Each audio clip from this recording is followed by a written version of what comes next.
So we live in this world, and it's characterized by brokenness.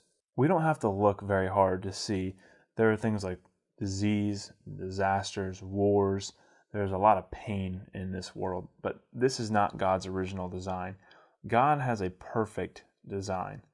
And the way that we have gotten ourselves into brokenness is through something that the Bible calls sin. Sin is turning away from God's design and pursuing our own way, and that leads us to brokenness.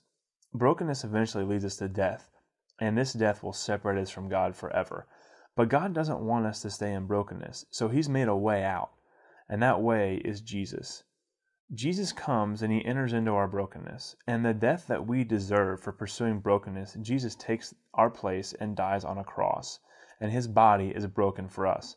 And 3 days after He dies, He rose from the dead, and He made a way out of brokenness.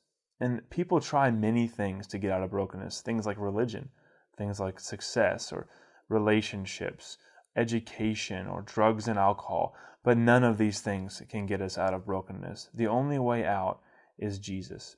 And if we turn from our sin and believe that Jesus died for us and rose from the dead, we can leave brokenness and grow in a relationship with God and pursue His design. And more than that, we can go. We can be sent just like Jesus back into brokenness to help others come through Him to pursue God's design.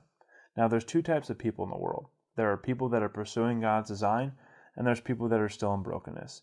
We have to ask ourselves, where are we? So, where do you think you are?